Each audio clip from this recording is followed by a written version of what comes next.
One में शिकार खेलने के लिए जाते हैं। जो आज्ञा कह कर गया कलयुग शीस झुकाए, धर्म परीक्षित के हृदय भूत्यों ही गया समा। महाराज परीक्षित के शीश पर कलयुग बैठा तो महाराज परीक्षित वन में शिकार खेलने के लिए गए, लेकिन उन्होंने क्या देखा, वन में जाकर के काफी धूप पड़ रही थी, प्यास के मारे गला सूखने लगा। तो महाराज परीक्षित देखते दूर से कि एक कुटिया बनी हुई है, झोपड़ी बनी हुई। तो परीक्षित महाराज उस कुटिया के समीप पहुंचे, उन्होंने देखा कि लोमस ऋषि वहां तपस्या कर रहे हैं। महाराज परीक्षित के शीश पर बैठा हुआ कलयुग मति पलट देता है। महाराज परीक्षित ने जाकर के कहा कि हे ऋषि, हमें बहुत तेज से प्यास लगी है, हमें पानी पिला दो। लोमस ऋषि तपस्या में लीन थे, उन्होंने कोई ध्यान नहीं दिया। काफी बार राजा ने कहा, लेकिन नहीं सुना। तो क्रोध में आकर के महाराज परीक्षित ने जमीन में एक बाण मारा, जमीन से मरा हुआ सर्प निकला और वही सर्प उठा करके महाराज परीक्षित ने लोमस ऋषि के गले में डाल दिया। उन्हें सर्प मिला नहीं था, बल्कि उन्होंने जमीन में बाण मारा था। जमीन में बाण मारने से मरा हुआ सर्प निकला और वही सर्प उठा करके महाराज परीक्षित ने लोमस के गले में डाल दिया और वहां से वापस आए।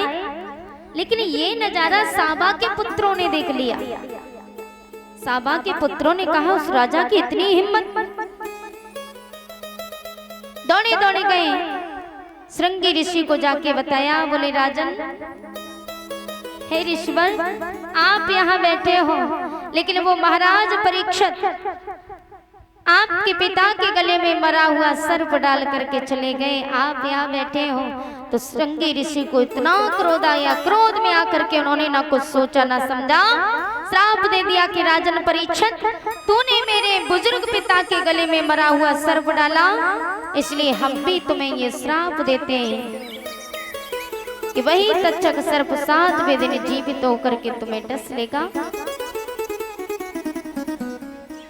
श्राप देकर के श्रृंगी ऋषि अपने पिता लोमस के पास में जाकर के रोने लगे और जैसे ही रोने लगते तो लोमस की आंखें खुली। लोमस ऋषि ने कहा, पुत्र तुम रो रहे हो? हम रोए नहीं तो क्या करें? आप ये सब अपने साथ करवाते रहे और आपने कुछ कहा नहीं, इसलिए मैंने उस राजा को श्राप दे दिया कि वही तक्षक सर्प 7वें दिन जीवित होके तुझे डस लेगा। लोमस ऋषि ने कहा, पुत्र ये तुमने अच्छा नहीं किया। अरे वो तो बहुत नेक राजा थे, बहुत सज्जन पुरुष थे, और तुमने उनके गले में मरा हुआ, उन्होंने अगर सर्प डाल भी दिया तो वो उन्होंने नहीं बल्कि कलयुग को करवा रहा था ये सब, लेकिन तुमने श्राप दे दिया। ये श्राप दे के अच्छा नहीं किया। अब एक काम करना, जाओ उनको जाकर के बताओ, उनके पास 7 दिन का समय है, 7 दिन के अंदर वो कुछ ऐसा करें जिससे राजा का उद्धार हो जाए। साबा के पुत्रों ने महाराज परीक्षित को जाकर के बताया तो महाराज परीक्षित ने उसी क्षण अपने पुत्र जन्मेजय को राज्यपाट सौंप दिया और राज्यपाट सौंप करके महाराज परीक्षित हरिहर गंगा के किनारे पहुंचे, जहां पर 88,000 ऋषि मुनि बैठे हैं। तो जाकर के 88,000 ऋषि मुनियों को सारा भेद सुनाया। ऋषियों ने कहा, तुम चिंता न करो। उधर से सुखदेव भगवान का आगमन हुआ। बोलिए सुखदेव भगवान की। आइए सभी भक्त छोटा सा भजन बोलेंगे, उसके बाद कथा का श्रवण करेंगे।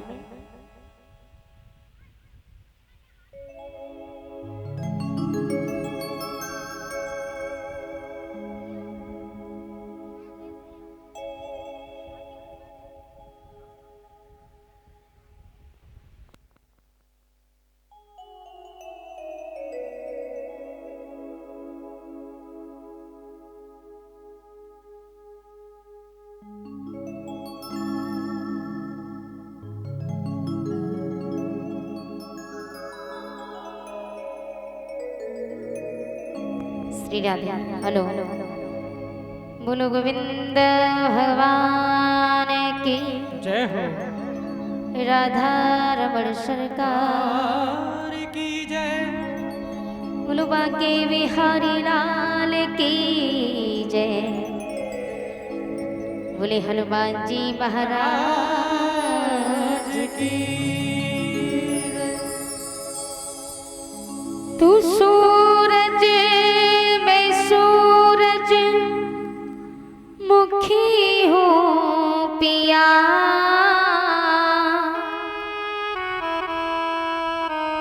जो न देखूं तुझे तो खिले ना जिया। तू सूरज मैं सूरज मुखी हूँ पिया जो न देखूं तुझे तो खिले ना जिया। हो तेरे रंग में रंगी मेरे मन की कली।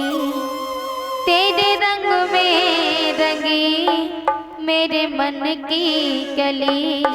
खिला जो मेरा मन सारी बगिया खिली। खिला जो मेरा मन सारी बगिया खिली। एक तू जो मिला सारी दुनिया मिली। एक तू जो मिला सारी दुनिया मिली। खिला जो मेरा मन सारी बगिया खिली। खिला जो मेरा मन सारी बगिया खिली। बांके बिहारी लाल की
प्यारे बताओ कोई रिश्ता है?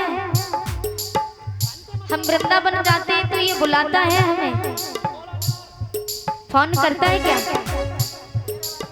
नहीं करता ना, ना कभी मैसेज करता है, ना कोई पत्र, ना कोई चिट्ठी भेजता है, फिर भी न जाने कैसे इशारों में बुला लेता है।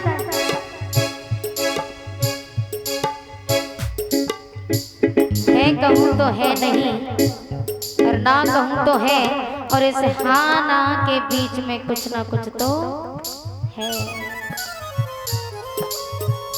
न जाने कैसा रिश्ता है इसके साथ।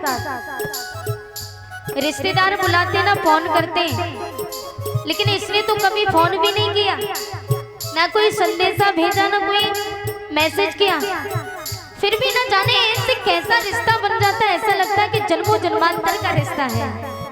ऐसा लगता है कि हम इसको बहुत पहले से जानते हैं। एक अजीब सी अनुभूति होती है इसको देखने के बाद, एक अजीब सा एहसास होता है इससे मिलने के बाद। और न जाने कैसा जादू है प्यारे। कहते हैं तेरे चेहरे में वो जादू है,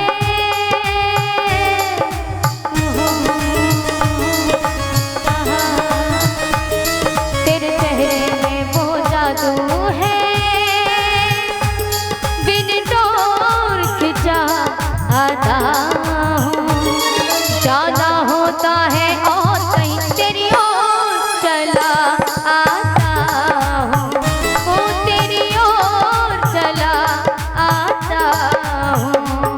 तेरे चेहरे में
दोनों हाथ ऊंचे ढके, थोड़ी थोड़ी ताली बजाते रहो।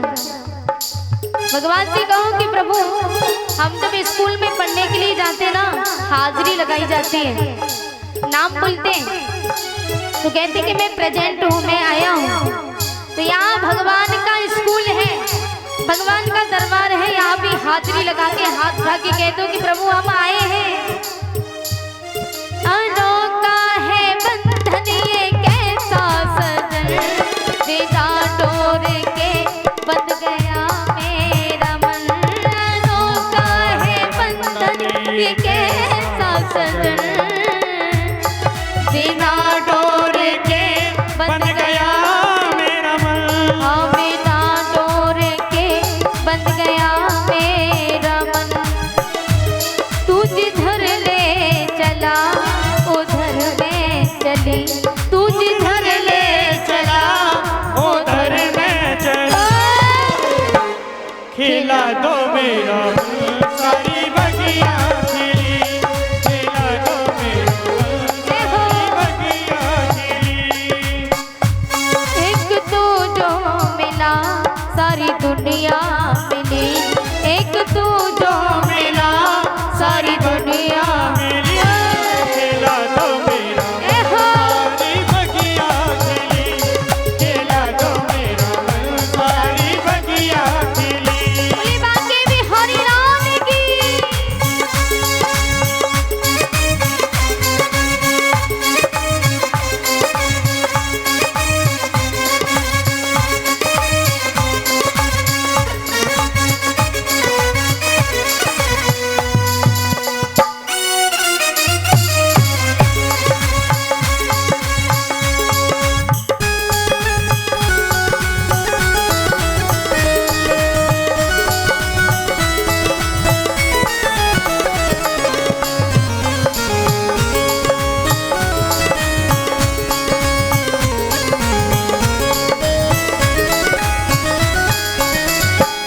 कभी जो ना बिछड़े को साथी हूँ मैं, तू मेरा दिया तेरी बाती हूँ मैं।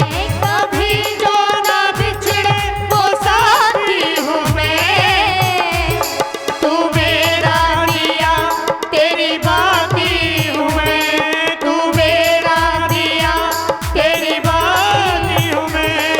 इससे कैसा रिश्ता है, इस दुनिया के जितने भी साथी हैं वो बीच मझधार में छोड़ के चले जाएंगे, लेकिन ये बिहारी जी से जो रिश्ता है ना, इस ठाकुर से जो रिश्ता है, ये ठाकुर कभी छोड़ने वाला नहीं है। इस दुनिया के सारे रिश्ते नाते, सारे दोस्त मित्र सब छोड़ देंगे, लेकिन ये ठाकुर है ना, ये पहले तो पकड़ता नहीं और जिसको पकड़ता है फिर उसको छोड़ता नहीं है। इसलिए कभी जो ना बिछड़े को साथी हूँ मैं, तू मेरा दिया तेरी बाती हूँ मैं। कभी जो ना बिछड़े को साथी हूँ मैं, तू मेरा दिया तेरी बाती हूँ मैं। तू मेरा दिया तेरी बाती हूँ मैं। जो जलाया जली बुझाया बुझी, जो जलाया जली बुझाया बुझी। खिला दो मेरा मन सारी बगिया खिली, खिला दो मेरा मन सारी बगिया खिली। एक तू जो मिला सारी दुनिया मिली, एक तू जो मिला सारी दुनिया मिली।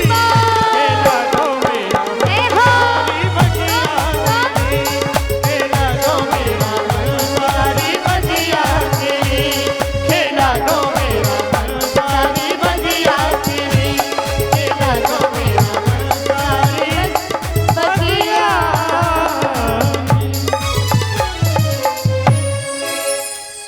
एक तू जो मिला सारी दुनिया मिली, एक तू जो मिला सारी दुनिया मिली। खेला जो मेरा मन सारी बगिया खिली, खिला जो मेरा मन, सारी बगिया खिली। बुलवा के बिहारी लाल की जय जय श्री राधे श्याम। सूत जी महाराज कहते हैं सोनकादिक ऋषियों, जिस समय महाराज परीक्षित गंगा जी के किनारे पहुंचे, 88,000 ऋषियों ने देखा तो सभी को प्रणाम किया। महाराज परीक्षित ने सारी बात ऋषियों को बताई, लेकिन उधर से सुखदेव भगवान का आगमन हुआ। व्यास नंदन श्री सुखदेव जी महाराज हरिहर गंगा के किनारे पर पधारे। बड़े बड़े 88,000 ऋषि मुनि खड़े होकर के सुखदेव भगवान के चरणों को स्पर्श करते हैं। 88,000 ऋषियों ने सुखदेव भगवान के चरण स्पर्श किए तो परीक्षित महाराज ने कहा, हे ऋषिगणों, आप इतने बड़े बड़े हो और ये छोटा सा बालक, इस छोटे से बालक के आप सभी चरण स्पर्श कर रहे हो, क्यों? तब ऋषियों ने कहा, राजन, बड़ा वो नहीं होता जो उम्र में बड़ा हो, और ना ही बड़ा वो है जो धनवान हो, ना ही वो बड़ा है जो बलवान हो। इस संसार में यदि कोई सबसे बड़ा है तो वही बड़ा है जो ज्ञानवान हो। जिसे ज्ञान है वही सबसे बड़ा है। आप कहते हो कि ये छोटा सा बालक, ये छोटा सा बालक नहीं, ये सुखदेव भगवान है। इनके ज्ञान के आगे तो हम लोग कुछ भी नहीं, तो हमसे बड़े तो यही हुए। और आप जानते हो इसका जन्म, इनका जन्म कैसे हुआ? ऋषियों ने कहा, राजन परीक्षित, एक बार कैलाश पर्वत पर भगवान भोलेनाथ धूनी लगा के तपस्या कर रहे थे। तो भगवान भोलेनाथ को तपस्या करते देख देवऋषि नारद पहुंच जाते। नारद जी ने जाकर के नारायण नारायण माता जी को प्रणाम किया, माता पार्वती को प्रणाम किया। माते, आपके चरणों में से दास का प्रणाम है। माता पार्वती ने कहा, खुश रहो नारद जी, लेकिन आज कैसे आना हुआ? नारद जी ने कहा, माते, मैं तो इधर से गुजर रहा था, सोचा कि थोड़ी माता जी से भेंट कर लूं, तो मैं चला आया। लेकिन माते, एक बात पूछूं? हाँ पूछो। ये बताओ, भोले बाबा आपसे कितना प्रेम करते हैं? पार्वती मैया ने कहा, ये भी कोई पूछने वाली बात है? अरे वो मेरे पति हैं, मैं उनकी पत्नी हूँ, और मुझसे प्रेम नहीं करेंगे तो किससे करेंगे? नहीं नहीं, मेरा ये पूछने का मतलब नहीं था। मैंने ये पूछा कितना प्रेम करते हैं। माता पार्वती ने कहा, अपार प्रेम करते हैं, माने अनलिमिटेड करते हैं, इसकी कोई लिमिट नहीं। नारद जी ने कहा, माँ, अगर भोले बाबा आपसे प्रेम करते हैं, मुझे तो नहीं लगता कि आपसे प्रेम करते। माता जी ने कहा, तुम्हें कैसे पता मुझे प्रेम नहीं करते? नारद जी ने कहा कि माते, अगर बाबा तुमसे प्रेम करते होते तो तुम्हें उन्होंने ये बात बताई कभी कि उनके गले में जो 108 मुंडों की माला है, ये किसकी है और क्यों है? माता पार्वती ने कहा, बोली यही कभी नहीं बताया। नारद जी ने कहा, तो फिर काहे का प्रेम करते? भोले बाबा आपसे प्रेम ही नहीं करते। अगर प्रेम करते होते तो ये बात छुपाते नहीं। नारद जी का काम है आग लगाने का, उन्होंने तो आग लगाई, चले गए। और यही काम आग लगाने का गांव गांव में, घर घर में, गली गली में एक नारद पैदा हो गया है। हर गांव में एक ना एक नारद मिलेगा आपको।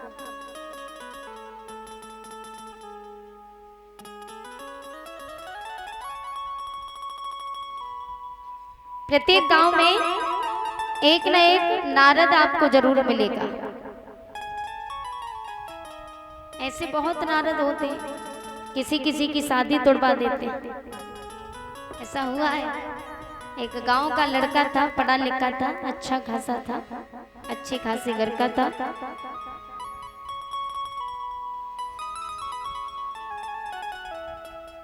श्री राधे।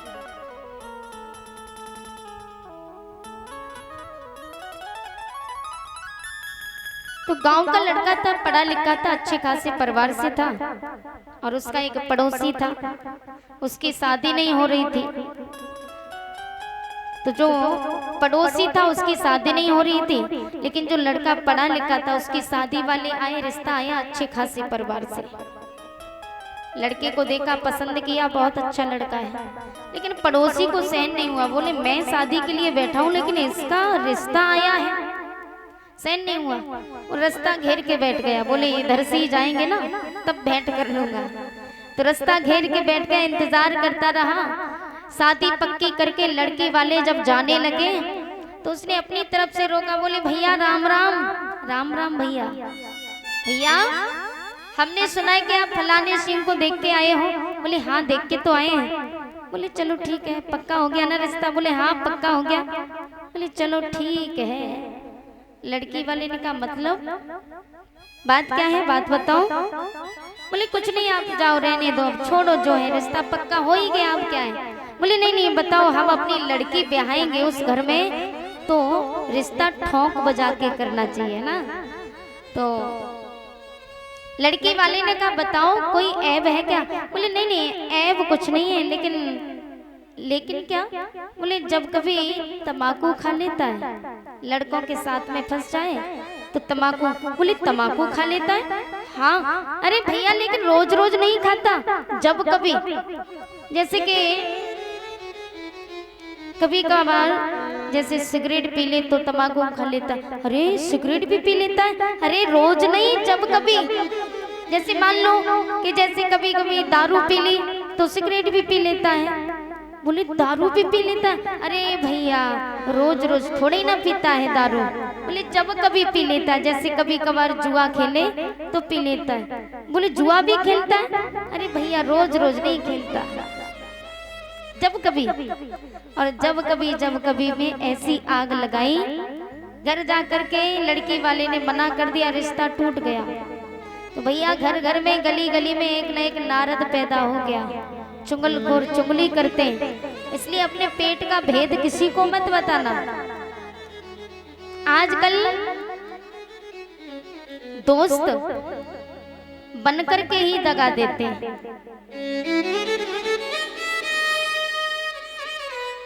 दोस्त बनकर के दगा देता है, आपके दिल का सारा राज जान लेगा और वही आपके दुश्मन को जाके बता देगा। और कहते भी हैं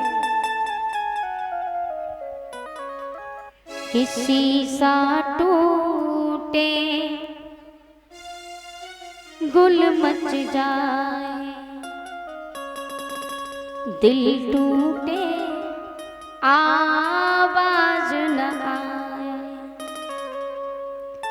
सांप डसे तो दोस्त बचाए,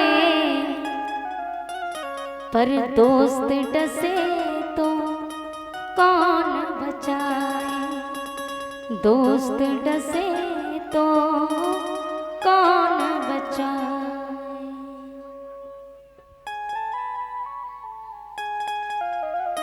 आजकल अपने बन के ही दगा देते हैं, इसलिए किसी पे मैया भरोसा मत करना। आप अपना कार्य करो, आपको जो अच्छा लगे वो करो। ये दुनिया है, ये दुनिया कभी ये नहीं चाहेगी कि दूसरा व्यक्ति तरक्की करे। अक्सर करके जो तरक्की की ओर बढ़ेगा लोग उसी को गिराने की कोशिश करते हैं। और एक बात याद रखना प्यारे, आचरण पर लगा एक भी दाग हमेशा के लिए छवि को मिट्टी में मिला देगा। इसलिए मटकी होती है ना, मटकी का एक गुण होता है। मटकी जब साबित होती है अपने अंदर के शीतल जल से किसी की भी प्यास बुझा सकती है, लेकिन अगर उस मटकी के अंदर छोटा सा भी एक भी छिद्र हो जाए तो वो अपना महत्व खो बैठती है।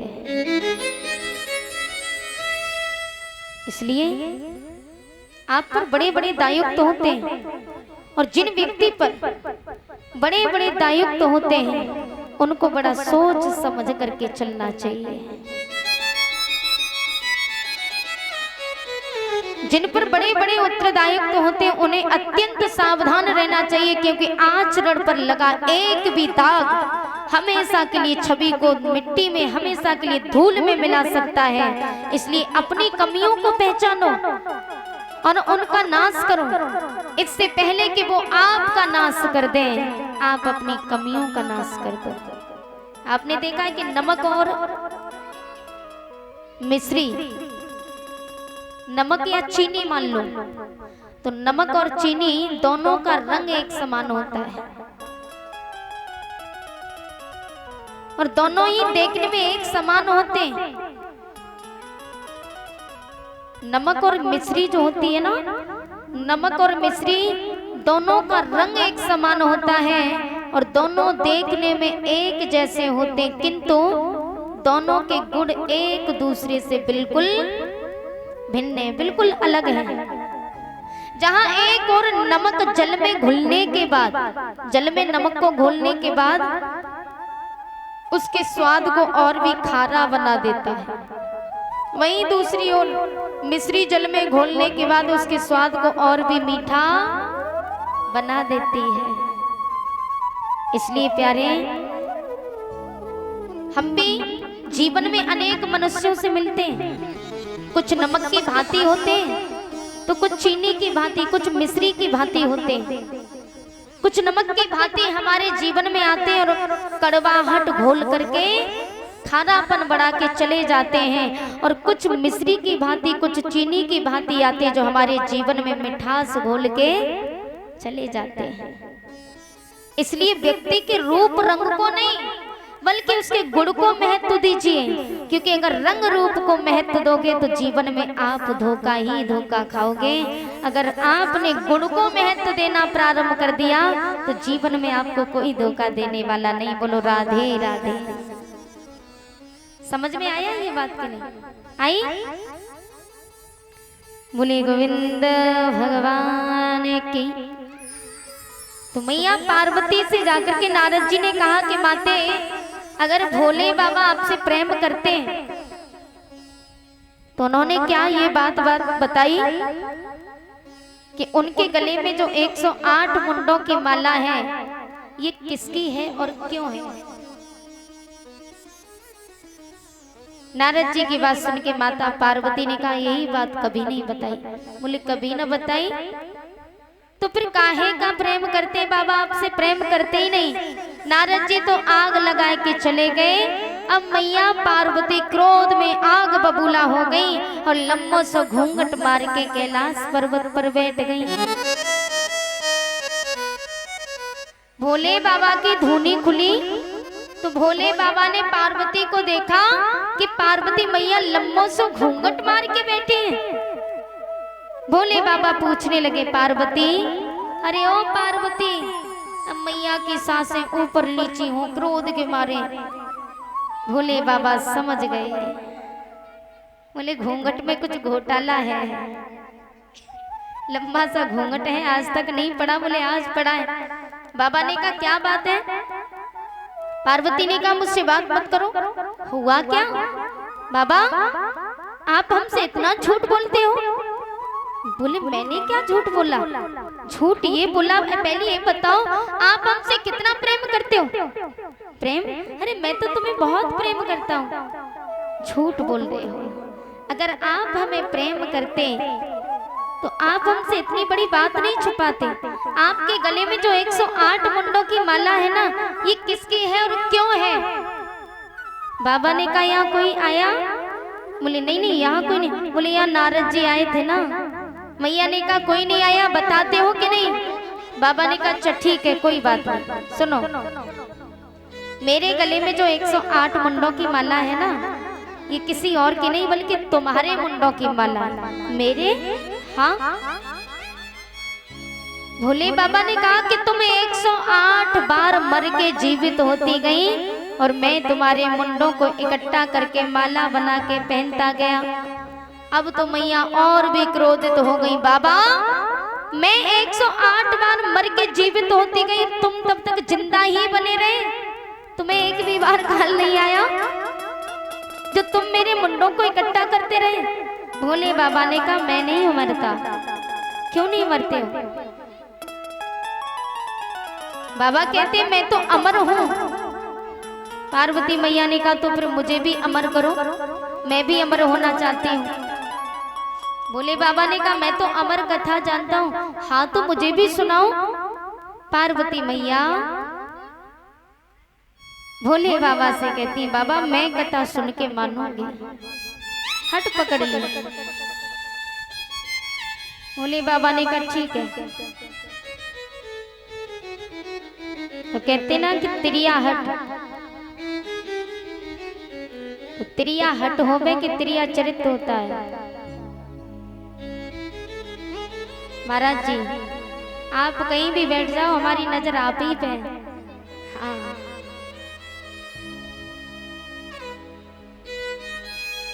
तो सच बताना त्रिया हट होता है कि त्रिया चरित्र होता है, सोच के बताना।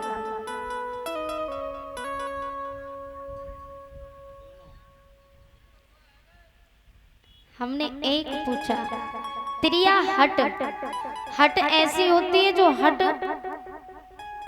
कभी हटती नहीं है, वो होके रहती है ना। त्रिया चरित्र होता है और त्रिया हट नहीं होता बल्कि नारी हट होता है ना। और हट कैसी होती है? हट उसको कहते हैं जो कभी माने ना, हट पकड़ के रह जाए। अब आप कह रहे हो कि त्रिया हट, तो त्रिया हट मान लो मैया।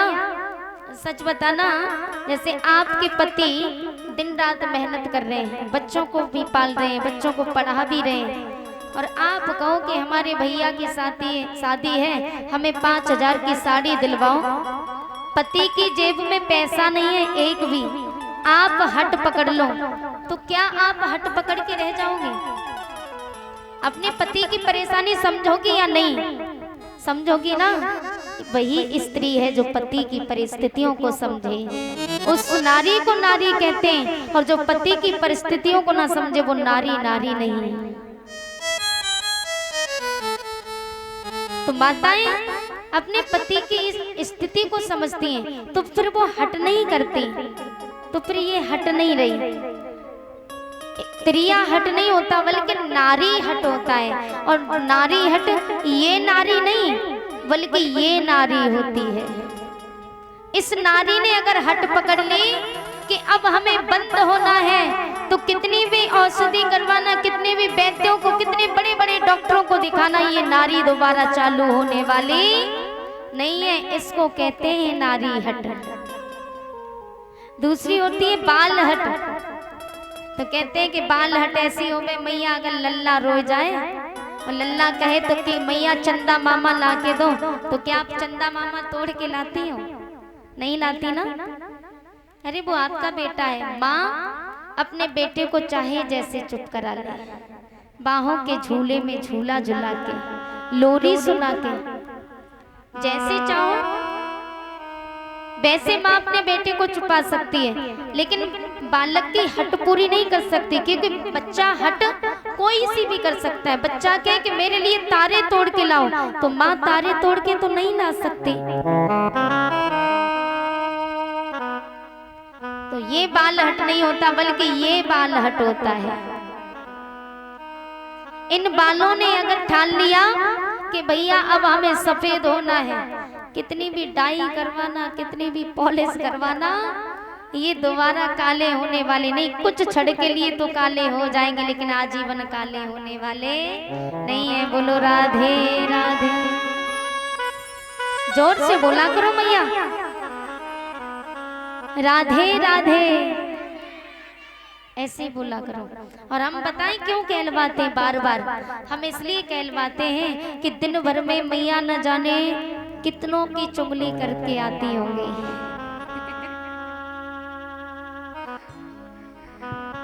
नहीं बता रहे, जाने अनजाने में हो भी जाता है, बुराई निकल जाती है। वैसे भागवत तो ये कहती है कि जीवन में कभी किसी की बुराई नहीं करनी चाहिए। भागवत तो ये कहती है, हम दूसरे की बुराई करते हैं, लेकिन हमारे अंदर तमाम सारी बुराइयां हैं, उनको देखने वाला तो भगवान है। हमने अपनी बुराइयों को नहीं मारा, दूसरे की बुराइयों को खोज रहे हैं। तो भागवत तो यही कहते हैं कि दूसरे की बुराई नहीं करनी चाहिए, किसी की चुगली नहीं करनी चाहिए। दिन भर में हमारी जिब्या से न जाने कितने झूठ निकल जाते हो, जाने अनजाने में। दिन भर में हमारी जिब्या से न जाने कितनी गाली निकल जाती हो, तो हमारी जिब्या अपवित्र हो जाती है। तो इसको पवित्र करना है तो राधे राधे तो बोलना ही पड़ेगा। बोलो राधे राधे। राधे राधे बोलने से एक तो भगवान के यहाँ लिख गया, हमारे भक्त ने इतने बार बोला, उतना पाप कम हो गया, है ना। और दूसरा हमारा मन पवित्र हो जाता है, जिह्वा पवित्र हो जाती है, हमारा मन संतुष्ट हो जाता है राधे राधे कहने से। बोलो बाके बिहारी लाल की जय जय श्री राधे। तो मैया पार्वती बाबा से कहने लगी, बाबा मैं तो कथा सुनूंगी। बाबा ने कहा ठीक है चलो। रात्रि के समय पीपल के वृक्ष के नीचे जैसे ही मैया पार्वती को लेकर के गए, तो मैया पार्वती से कहा कि सुनो, हम तुम्हें कथा तो सुनाएंगे, लेकिन स्मरण रहे जब तक तुम हुकारा दोगी तब तक हम कथा सुनाएंगे। हुकारा बंद हो गया तो मैं कथा सुनाना बंद कर दूंगा। मैया ने कहा ठीक है। तो भोले बाबा कथा सुनाने लगे। भोले बाबा कथा सुना रहे हैं, लेकिन मैया पार्वती सो जाती हैं। पीपल के वृक्ष के ऊपर तोती का घोंसला रखा हुआ था, उस घोंसले से अंडे, घोंसले में अंडा था, अंडे से हुकारे की आवाज आने लगी। होने दिया बाई के घर जइयो, जा घर राम भजन ना होए, कि राम भजन ना होए ओ मैया, राम भजन ना होए। निदिया बाई के घर जइयो, जा घर राम भजन ना होए। निदिया बाई के घर जइयो, जागर हरि भजन ना हो।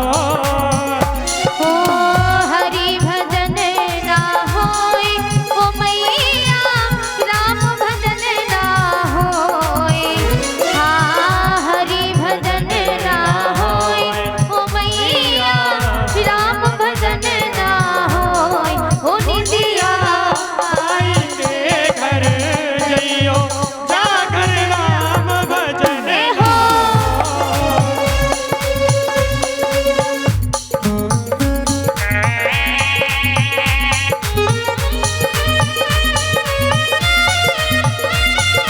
बोली बाके बिहारी लाल की।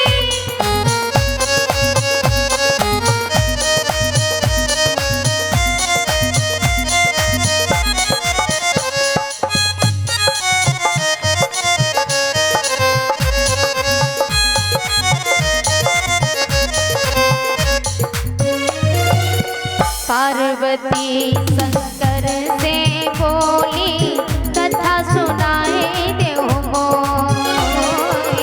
पार्वती शंकर से बोली, कथा सुनाए देव हो। जब शंकर ने कथा सुनाई, पार्वती गई सोए। हाँ जब शंकर ने कथा सुनाई, पार्वती गई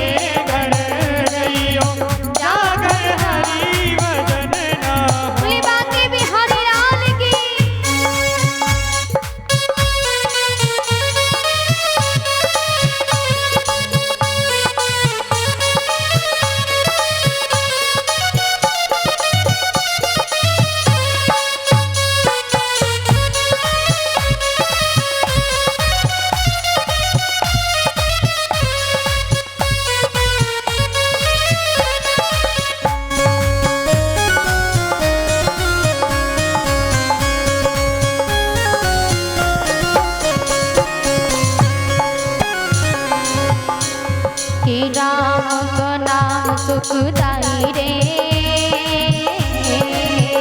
हाँ, राम को नाम सुखदाई रे, ना लगे रुपैया। राम को नाम सुखदाई रे, ना लगे रुपैया। राम को नाम सुखदाई रे, ना लगे रुपैया। राम को नाम सुखदाई रे, ना लगे रुपैया।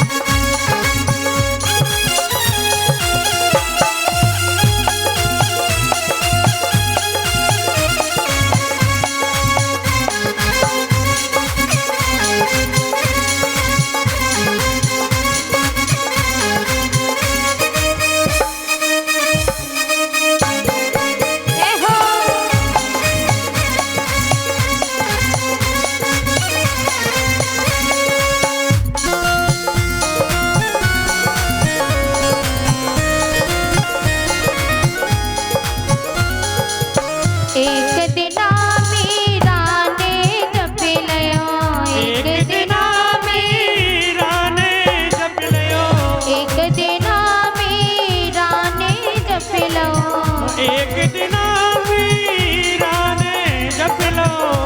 अरे आई के जहर पिलायो रे।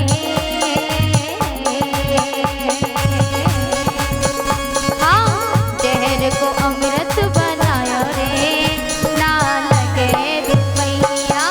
राम को नाम सुखदाई रे, ना लगे रुपैया। राम को नाम सुखदाई रे, ना लगे रुपैया।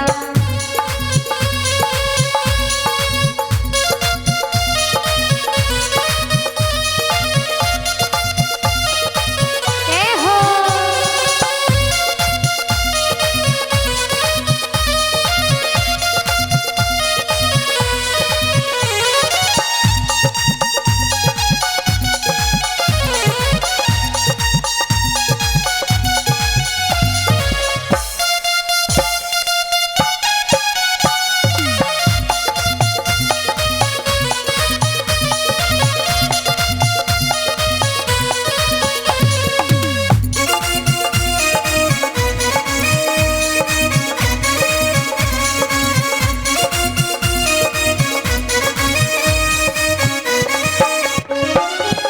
एक दिना द्रौपदी ने रट लो, एक दिना द्रौपदी ने रट लो, एक दिना द्रौपदी ने जप लयो, एक दिना द्रौपदी ने जप लयो।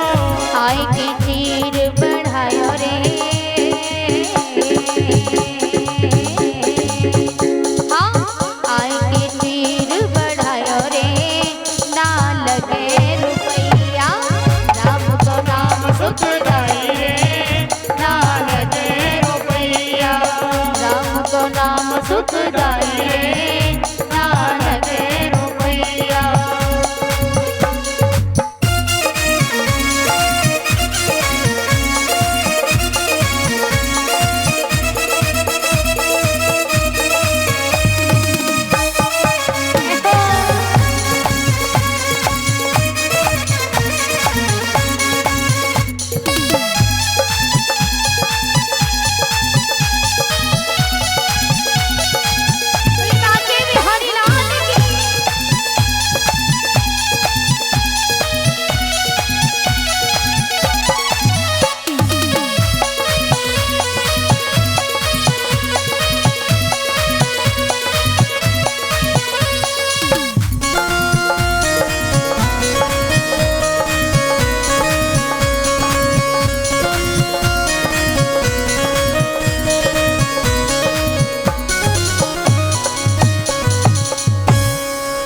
बोली बाके में हरिलाल की, बोली शंकर भगवान की।